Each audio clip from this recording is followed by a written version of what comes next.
जय Shri Krishna. Welcome back to my channel. और आज प्रकाश डालेंगे राधा कृष्ण और मीरा कृष्ण के प्रेम को लेकर। प्रेम क्या है? अनिर्वचनीय है प्रेम, जिसे शब्दों में बांधा नहीं जा सकता। अनुभूति है प्रेम, जिसे बयां नहीं किया जा सकता। जैसे आप एक गुलाब जामुन का स्वाद चखें और कोई आपसे पूछे कि कैसा है, तो सिर्फ आप मीठा शब्द का प्रयोग कर सकते हैं। यदि वो आपसे कहें कि कितना मीठा, तब नहीं बता सकते कि कितना मीठा, क्योंकि वो कितना मीठा है ये सिर्फ खाने वाले को ही पता है। ऐसे ही उस परमात्मा की अनुभूति क्या है, या फिर भक्ति में जितना भी परमानंद मिल रहा है, जो आनंद है, उसका बखान नहीं किया जा सकता। प्रेम को भी शब्दों में नहीं बांधा जा सकता। और जिस प्रेम की आज हम बात कर रहे हैं वो है भगवत प्रेम। अपने रिश्तों में भी आप उसे इस तरीके से प्रेम कर सकते हैं कि वहां भगवत भाव रखें। यदि भगवत भाव रख सकते हैं, संभावी प्रेम कर सकते हैं, तो इस पूरी सृष्टि से आप प्रेम कर सकते हैं। हर जीव जंतु, प्रकृति, प्राणी, पेड़ पौधे, सभी से बात कर सकते हैं। जो संवेदनशील और प्रेमी भाव वाले व्यक्ति होते हैं वो सभी से बात कर लेते हैं। यदि किसी जीव जंतु या आपका कोई पालतू पेट भी है, या फिर आप पेड़ पौधों से बात करना चाहें, तो आप देखेंगे कि यदि आप उनके पास बैठकर बात करते हैं भावुकता से, संवेदना से, तो वो आपसे बात करते ही नजर आएंगे। वो पेड़ सूख जाते हैं जिनके आसपास कोई मनुष्य नहीं होता, और जिन पेड़ पौधों में आप रोजाना पानी डालते हैं, उनके आसपास से गुजरते हैं, तो वो खुशहाल रहते हैं, फलते फूलते रहते हैं। ये सब प्रेम का ही परिणाम है। सबसे प्रेम कीजिए। और आज जो भगवत प्रेम, हम मीरा का गुणगान करेंगे। मीरा जो श्री कृष्ण से अत्यधिक प्रेम करती थी। एक बार जब वो बहुत छोटी थी तो उनकी माँ से उन्होंने एक सवाल किया कि ब्याह क्या होता है और कैसे, किससे किया जाता है। तब उनकी माँ ने उन्हें ऐसे ही बहला फुसला कर कह दिया कि लड़की का विवाह करके वो ससुराल चली जाती है। तब मीरा ने कहा कि मेरा ब्याह कब होगा? उनकी माँ ने कहा कि तुम्हारा ब्याह तो अभी कर देते हैं। तो उन्होंने कहा कि मेरा दूल्हा कहाँ है? तब उनकी माँ ने शालिग्राम रूपी पत्थर श्री कृष्ण को दिखाया और कहा कि यही तुम्हारे दूल्हे हैं, यही तुम्हारे पति हैं। और उस प्रेम दीवानी मीरा ने उसी समय से श्री कृष्ण को अपना पति मान लिया। उन्हीं शालिग्राम में वो भगवान कृष्ण में ही अपना पति परमेश्वर देखने लगी और कहती फिरती कि मेरो तो गिरिधर गोपाल, दूसरो न कोई। कुछ समय पश्चात जब वो बड़ी हुई मीरा, तो उनका विवाह मेवाड़ के राजा से कर दिया गया। तो राणा सांगा जो है वो, जब वो मीरा को लेकर वहां गए, तो मीरा भक्ति भाव में ही रहती, कृष्ण के ही भजन गाती फिरती, कृष्ण का ही गुणगान करती। इससे परेशान होकर राणा सांगा ने उन्हें अनेक तरीके से भयभीत किया। और मीरा जो है वो कृष्ण प्रेम में ही लगी रही। और प्रेम में तो विष भी अमृत बन जाता है, जैसा कि हम सभी जानते हैं कि कैसे विष का प्याला अमृत रूप बन गया।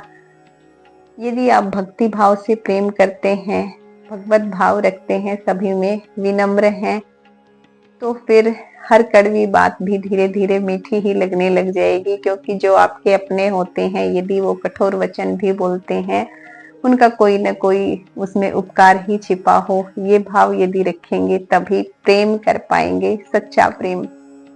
मीरा का जो प्रेम था कृष्ण के प्रति, वो तो अद्वितीय है, उससे तो शब्दों में नहीं बांध सकते। मीरा ने एक भजन के माध्यम से थोड़ा सा उसको, भक्ति को, उसमें रस लाने का प्रयास किया, और उसी भजन को हम यहाँ पर प्रेम रूप में वर्णित करके शब्दों में बांधने का थोड़ा प्रयास करेंगे। मीरा कहती हैं भजन के माध्यम से कि मीरा ने मूरत को जो सुलाया, मीरा ने मूरत को जो सुलाया, तो नटखट जाग के सो गया होगा। नटखट जाग के सो गया होगा, गोद के स्पर्श में मोद को पाकर पाहुन कोमल हो गया होगा। गोद के स्पर्श में मोद को पाकर पाहुन कोमल हो गया होगा। वो जो पाहुन यानी पत्थर, जो कृष्ण शालिग्राम रूपी पत्थर था, वो भी मीरा की गोद में आकर कोमल संतुष्ट महसूस कर रहा होगा। जब भी किसी से प्रेम पूर्वक आप स्पर्श करते हैं, हाथ का स्पर्श, चाहे पेड़ पौधा या फिर जीव जंतु या आपके प्रियजन, तो आप देखेंगे कि अपने बच्चे के सिर पर या फिर प्रियजन के जब आप प्यार से स्पर्श करते हैं तो हर कठोरता कोमलता में परिवर्तित हो जाती है। आगे मीरा कहती हैं, मीरा ने प्रेम की बेल जो बोई तो कान्हा भी अंकुर बो गया होगा। मीरा ने प्रेम की बेल जो बोई तो कान्हा भी अंकुर बो गया होगा। राधा को कृष्ण की देह मिली, राधा को कृष्ण की देह मिली, बिन देह के नेह निभा गई मीरा।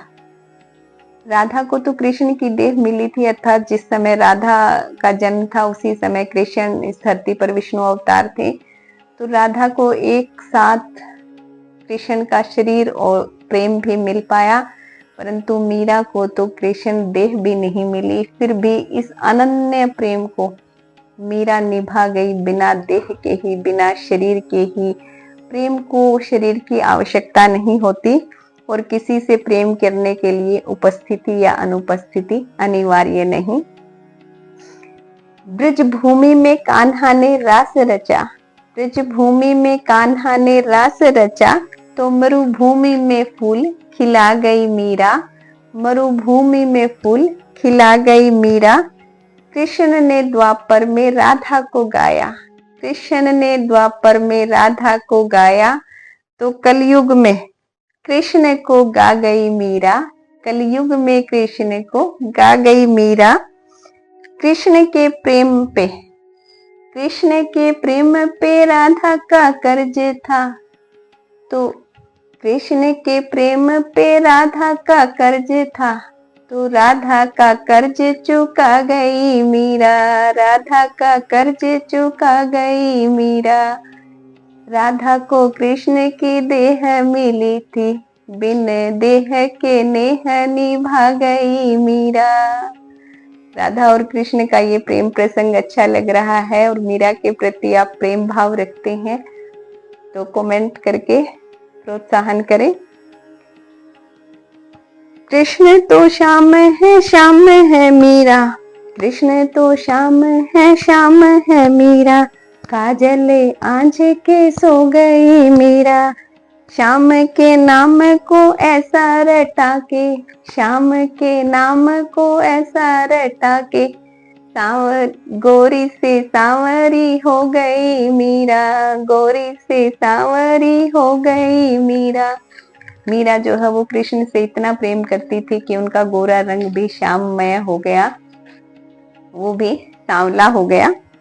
कंत के पंत में प्रेम के अश्रु से दृष्टि से, कंत के पंत में प्रेम के अश्रु से दृष्टि से सृष्टि भिगो गई मीरा। उस खेत की रेत में मोती उगे, जिस खेत की मेड़ पे रो गई मीरा, जिस खेत की मेड़ पे रो गई मीरा। अब इतना मीरा कृष्ण से प्रेम करती थी कि अश्रु बहाती रहती थी और दर बेदर भटकती रहती थी। अपने घर महल के अंदर भी वो सिर्फ कृष्ण कृष्ण गिरिधर गिरिधर करती रहती थी। तो राणा को बहुत अधिक परेशानी हो रही थी, या यूं कहें उनके भक्ति भाव से वो संतुष्ट खुश नहीं थे। तो राणा सांगा ने सोचा कि मीरा पर किसी भूत प्रेत का साया है और उन्होंने उसके लिए एक ओझा बुलवाया। राणा ने ओझा बुलवाकर सोचा कि उसको झाड़ा इत्यादि लगाकर मीरा का भूत प्रेत झाड़ दिया जाए, क्योंकि प्रेम में मीरा दीवानी हो चुकी थी। वैसे भी प्रेम दीवाना ही बना देता है। राणा ने ओझा बुलाया और कहा, भूत या प्रेत है मीरा के भीतर, भूत या प्रेत है मीरा के भीतर, गिरधर गिरधर की रट करती, घूमती रहती बाहर भीतर। अब ओझा जो आया उसने झाड़ा लगाया और कहा, ओझा ने मीरा की आंखों में झांका, ओझा ने मीरा की आंखों में झांका, तो ओझा भी गा उठा, गिरधर गिरधर गिरधर गिरधर। अब जैसे ही ओझा ने झाड़ा लगाया भूत प्रेत निकालने के लिए, जैसे कि राणा ने कहा था कि झाड़ा ऐसा लगाओ कि इसका भूत प्रेत बाहर निकल आए, जैसे ही ओझा ने झाड़ा लगाने के लिए मीरा की आंखों में झांका, तो मीरा की आंखों में झांकते ही ओझा का भी उद्धार हो गया। उन्हें भी मीरा की आंखों में कृष्ण दिखाई देने लगे और वो भी बोल उठे, गिरधर गिरधर। बांध के घुंघरू नाची तो नाची, बांध के घुंघरू नाची तो नाची, के नाच नचा गई मीरा, नाच के नाच नचा गई मीरा। शाम की मोहिनी मूरत जो देखी, शाम की मोहिनी मूरत जो देखी, मूरत में ही समा गई मीरा, मूरत में ही समा गई मीरा, मूरत में ही समा गई मीरा। कृष्ण की मूर्ति में ही मीरा समा गई। जैसे द्वारकाधीश में आपको पता है कि कृष्ण में ही मीरा समा गई थी अंत में।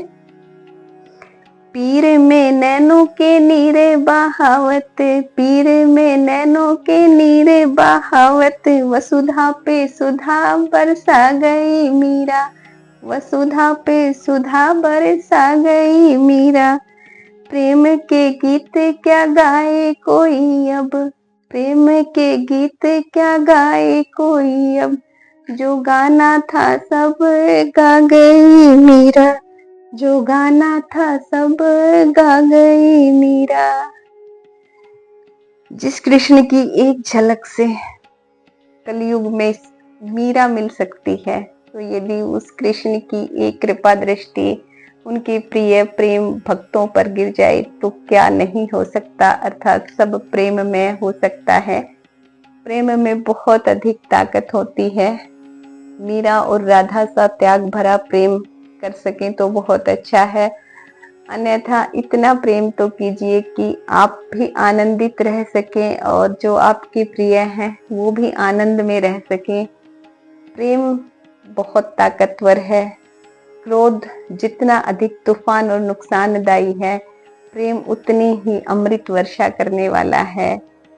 अपनों से प्रेम कीजिए और ये सारी सृष्टि है ऐसा मानकर हर जीव जंतु प्राणी प्रकृति से प्रेम कीजिए, उस परमात्मा से प्रेम कीजिए, भक्ति से प्रेम कीजिए, अपने आप को भक्ति में लगाइए, नित्य कर्म करते हुए हर चीज में आनंद लेते हुए प्रेम कीजिए।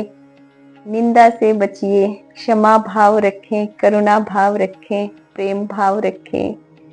जय श्री राधे, जय मीराबाई, जय श्री कृष्णा।